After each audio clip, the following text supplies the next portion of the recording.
Dustin is broken. Apparently so is his relationship with Steve. Jonathan is still worthless. Holly Wheeler grew up. Erica and Robin are still annoying. Max is plain in Neverland. Will gets some much-needed willpower. This is Stranger Things Season 5, Part 1.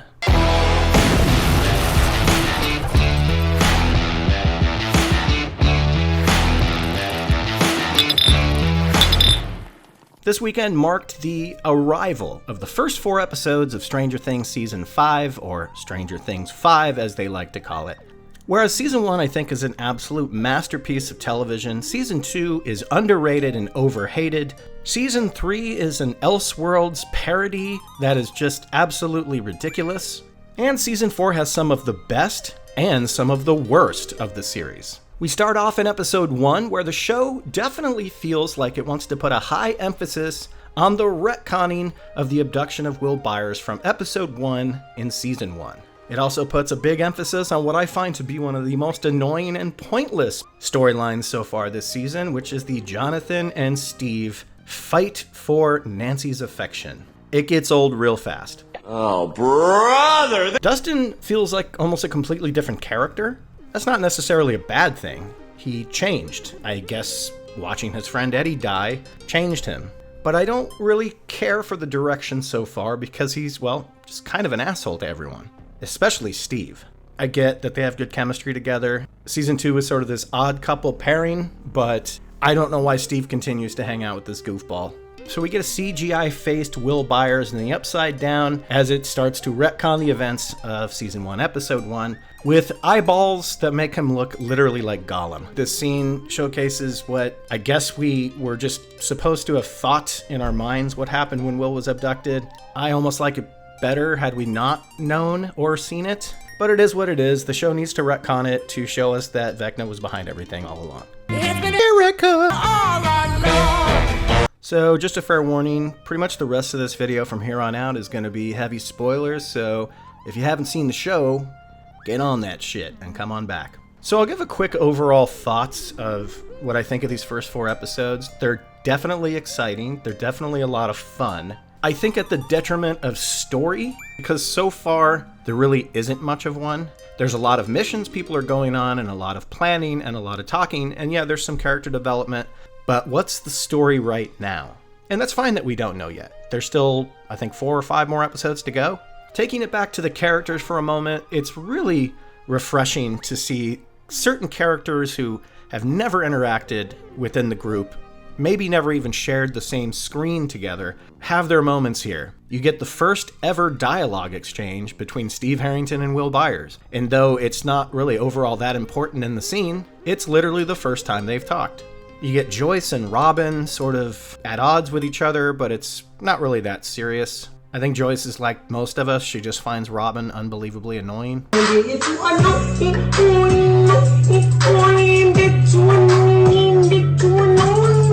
So for some reason, the Byers now live with the Wheelers, which is a little strange. You would have thought maybe, Hop and Joyce would have got a place together. But okay, I'll deal with it. It's a pretty funny opening scene where you see all the characters all in the Wheelers' house. And then we get our shot of the young Holly Wheeler, who, is 9 or 10 now, played by a really good actress. I can't remember her name, but she was in Evil Dead Rise, and she was pretty good. And she's really good in this. Yes, they changed out the actress several times as a small toddler to the girl that it was in Season 4, probably to get a more seasoned actress.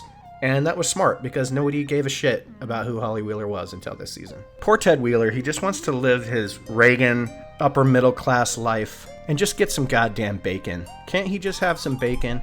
Why does every breakfast table every morning have to look like it's Christmas Eve or Thanksgiving? Poor guy just wants to sleep on his lazy boy. Plus, the Byers just seem like some freeloading motherfuckers. So Robin is a radio DJ at the local radio station. I can't think of a single human being who I would least likely listen to on the radio. Once again, it looks like Steve is just her little sidekick bitch here as he does sound effects and plays the kazoo for her while she makes unfunny jokes to whoever's listening on the radio. She does play good music though, I'll give her that. So pretty early on in this first episode, you get the sense that the group has been secretly doing these little missions here and there as the government has officially moved into Hawkins and quarantined the entire town so no one can leave. You have code words like we're going on a crawl, they're doing another burn. They have the system that they've been using for the better part of a year and a half. So the one bully, jock, asshole with the Letterman jacket on, Andy, who I guess is the one that chased down Erica at the end of season 4, for some reason is still in high school? I guess he was maybe on the Frost Soft team, I'm not sure. He had a Letterman jacket, so I assumed he was older. But he's still there, and him and his buddies beat the shit out of Dustin because, like I said, Dustin's kind of a dick. This is where we get our introduction to Lucas Sinclair, one of my favorite characters, one of the most understated characters of Stranger Things. He's bulked up, he's big, he's got that kid and play haircut up the wazoo. And he tells the Letterman jacket guys, I'm gonna kick your ass if you touch my boy. Actually, I think he threatens to kick him in the balls. In any case, so Elle is training with Hopper and Joyce in what can only be described as the Rocky 1 training montage scene outfit. And it's pretty clear she's pretty powerful and determined. And she's training in the old junkyard, which was really nice to see since we hadn't seen it since season 2.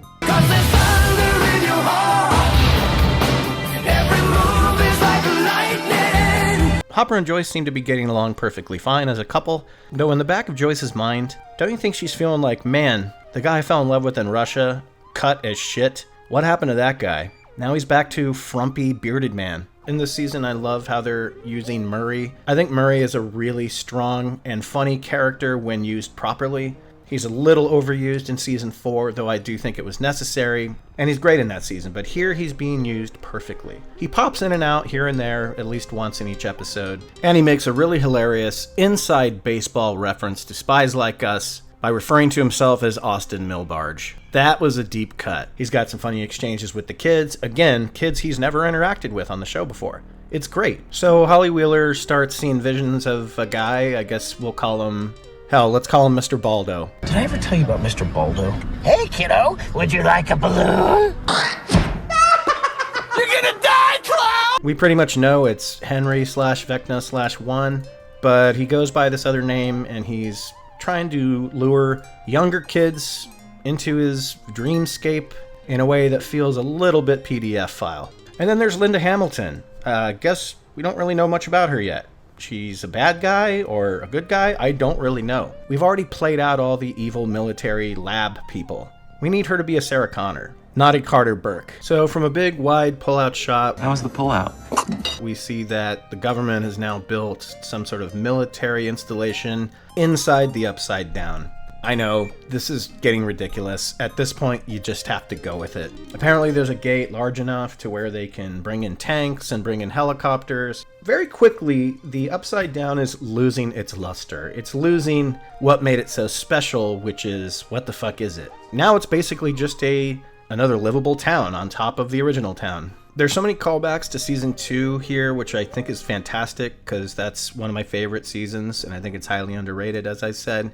It's really cool that they're using the tunnel system that was from season 2 that they burnt out. That was sort of a bridge of the Upside Down where all the Demite dogs were able to connect with sort of the hive mind. Here it's all burnt out, so it's no longer really an Upside Down environment. The Scooby Gang use it to their advantage by going underground to each of the gates. And that it seems like the military doesn't know they exist. There's a big focus on how Hopper feels towards letting Elle really gain control of all of her powers to get so powerful that she feels confident enough to go out on her own and face this evil. Yes, we've seen it before because he's such a protective, good father, but here it makes a lot of sense. He missed out on almost a year of her life with her thinking he was dead.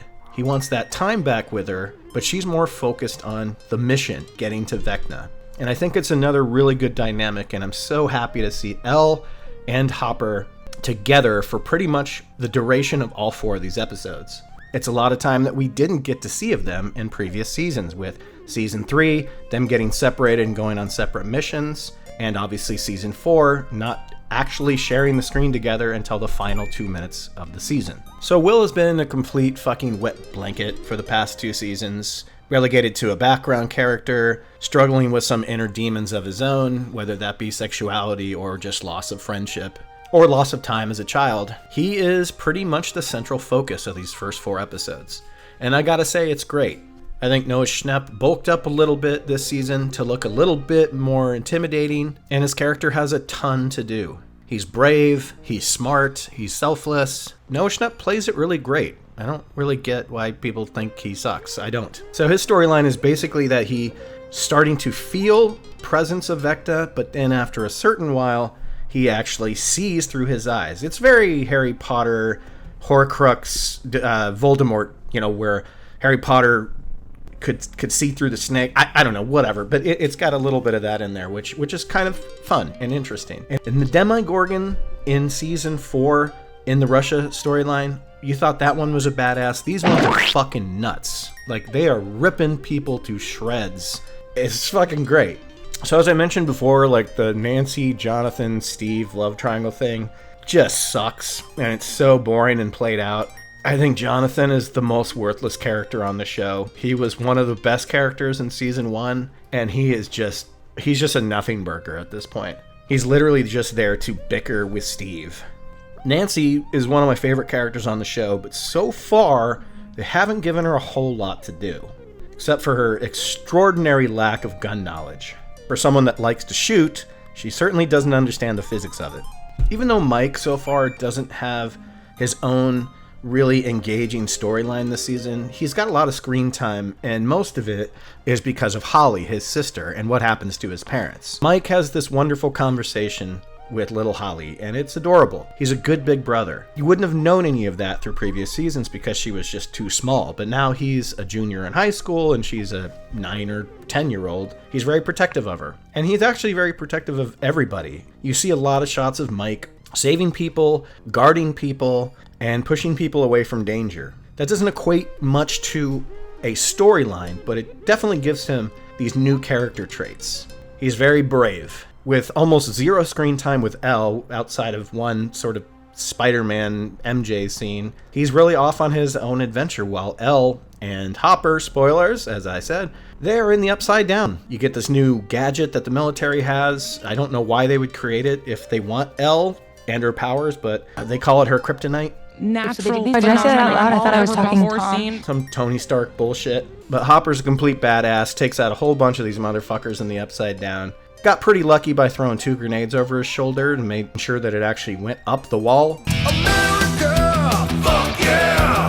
Coming again to save the motherfucking day. That's pretty much what this entire 4 episodes is. If I were to sum it up, I would say it's nonstop, wall-to-wall action with very little room to breathe. There's a lot of really fun action set pieces in this season so far. Steve drives a car into one of the gates.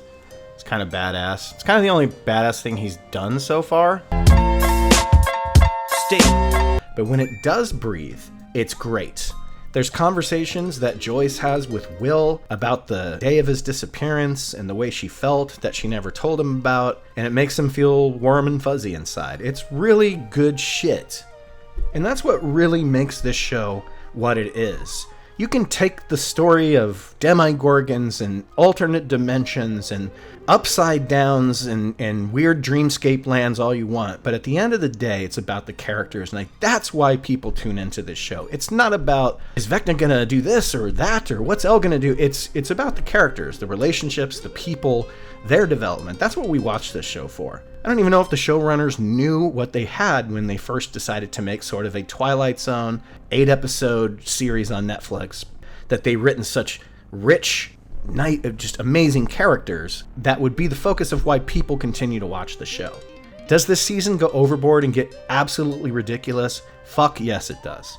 But it's still the characters we love within this story that works so well. That brings me to what I think is the weakest plot point so far in this first 4 episodes, part 1 as we call it, and that's the Max storyline. I'm not going to beat around the bush here. It's dumb as shit. It's dumb. It's really dumb, and there's even a little meta joke in there. So basically what happens is Holly Wheeler gets stuck in Vecna's mind, which I guess also is like a dreamscape world where he can take your consciousness and put it in there. I don't know why. Max is in there. What the fuck? Yes, in the real world, she's sitting on a hospital bed for going on 2 years. She's in this dreamscape world where I guess Vecna has kept her hidden, kept her contained. And when she shows up in this weird fantasy land, Candyland, whatever the fuck it is, she's dressed like one of Peter Pan's Lost Boys. I don't know why, they haven't described it yet. But she makes a joke to Holly when Holly says, hey, how are you here? You mean shouldn't I be dead? It's okay. It's a fair question. I definitely should be. that's the most meta thing so far in these first 4 episodes. Writers saying, yes, we should have killed Max, because now we have no fucking clue what to do with her. We got Sadie Sink, who's becoming a big star. Because we didn't have the balls to kill her off in season 4, we're putting her in this weird dreamscape storyline so she can help Holly Wheeler, who she met one time, figure out a way to get out of it. And then what? You're still in the hospital in a coma. The writers really, you can tell, they really regretted just not killing Max. He's going to fumble the football. You really get another good moment for Karen Wheeler to shine. She's had moments here and there within the past 4 seasons, and it shows that she could be a great character if they just let her out of her cage. So this scene really proves it, and she is one of the strongest actresses that the show has. I remember her from Beer League, by the way. Are you fucking kidding me? You got to take into consideration that Karen Wheeler has never seen a Demogorgon. She has no powers. All she has is a wine bottle, and she'll do anything to protect her daughter. So she breaks the wine bottle, and she gives the Demogorgon a run for its money. I mean, it was probably just toying with her, but she went the fuck after that thing. Props to Karen Wheeler. She's a true Karen. MILF! MILF! MILF! So the military start capturing kids and rounding them up for some reason. We're not 100% sure why yet, but we know it has something to do with Vi Henry/1/Vecna is also luring in children.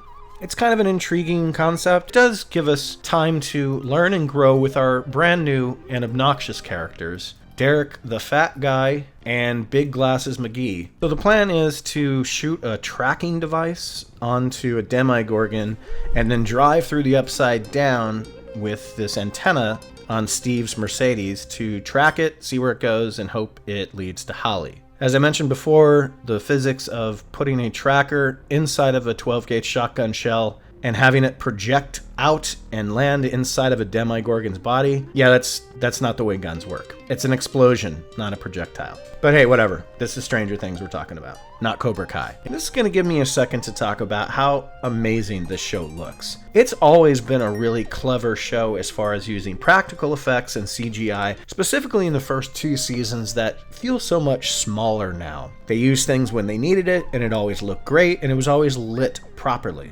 Season 3 kind of fucked that up a little bit, even though I still think the CGI was good, but the season was so much brighter and so much more colorful, the CGI stood out a little bit more. Then we get to season 4, and Vecna looks incredible. We get to spend a lot of time in the Upside Down, and it looks really good. This season so far, you could tell where that budget went because it looks incredible. It looks better than most movies you see in the theater. I really like episode 1 of this season because it showcases the group, the entire cast, finally working together on the same mission, on the same page, all with their own little moments to shine, interactions we've never seen before, as I mentioned. It's that perfect blending of, we know we separated everybody and their stories completely in season 4. We're not fucking with that anymore. Everyone's together, and it's some of the best stuff. One of the things that really stood out to me after watching these first 4 episodes is how our 4 main kids from season 1, which would be Dustin, Mike, Will, and Lucas, they are all brave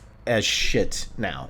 It's a big departure from even season 3 and 4 where, yeah, they've seen all this stuff before, but they're still screaming and scared, and it's great. That's good character progression there. We don't need these guys that we've watched grow up for 9 years still being sort of pussies. They're tough now. So Steve, Jonathan, and Hopper try to infiltrate this military convoy, and Hopper gets stuck in the Upside Down in a pretty exciting scene amongst a lot of exciting scenes in this 4 episodes. And right around the time that this happens, Will gets a vision that's obviously from the eyes of Vecna, and Karen Wheeler with her nightly, or let's say hourly, glass of Chardonnay. Sexy. Hot. I love your style, girl. This is where the Demigorgons break in to try to abduct Holly in a really cool bathtub shot. Even though I didn't know Demigorgons were so stupid, but I guess they are just mindless creatures without eyes and flowers for heads. Ted finally gets a moment to do something useful, but immediately gets taken out by a Demigorgon to where I thought he was dead as shit. But apparently he's just in a coma. Has a great use once again of a popular song from back in the day, which is Diana Ross's Upside Down. I'm surprised they haven't used it before, but I'm certainly glad they did. Not only is the song awesome, but it's called Upside Down. Upside down, boy, you turn me. So Karen is totally fucked up on wine and naked from the bathtub, so she throws on a rope, and she does her best to defend Holly, but at the end of the day, she gets sliced up like a Thanksgiving turkey, and Holly gets kidnapped. Ted plays golf in the front yard, and to our surprise, he's a pretty goddamn good golfer. Who knew? The Holly abduction scene is definitely a visual callback to Poltergeist, with the Demogorgon going into a closet and Holly hanging onto her very 80s brass bedpost. This whole abduction scene is definitely the most scary and horror-centric scene so far in the first 4 episodes, and it's done masterfully. I'll give Ted some credit though. He does take one smack at the Demogorgon with his 5-iron, but then he just gets knocked to shit, and I'm sorry, he looks fucking dead. Karen, soaking wet, wine drunk, and defending her daughter with a broken Chardonnay bottle just cements the fact that she is the MILF of all MILFs. MILF! MILF! MILF! Elle shows up with Nancy right in the aftermath to try and save the day and track down the Demigorgon. So she walks through the giant vagina as it's closing, and Elle is now in the Upside Down. So then we get that infamous shot from the trailer where Nancy is compulsively scrubbing her hands with soap to get the blood off of it, obviously meant to make us think this is the aftermath of a death scene, which it absolutely should have been. Unfortunately, it wasn't, and Mama Wheeler's going in for surgery. Robin and Will form a big friendship in this season, and to be honest with you, it's pretty great.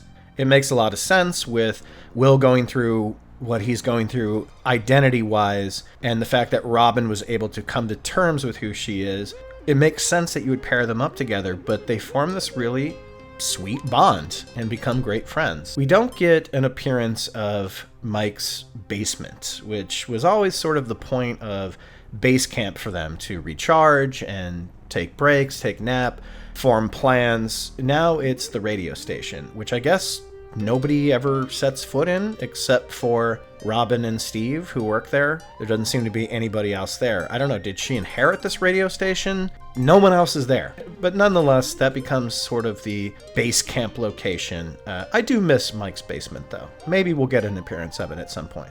So Eleven and Hopper have this nice sort of side adventure through the Upside Down, and then we come across the infamous Wall of Balls, as I call it. Testicle wall. Yeah, it's pretty gross looking, and the sound effects are top-notch. It's a really cool design. We don't really know much about it yet, why it formed in the Upside Down, why they are just noticing it now. But it's pretty cool and intriguing, and I think we're going to obviously find out more about it. But it's got sort of like egg sacs in it.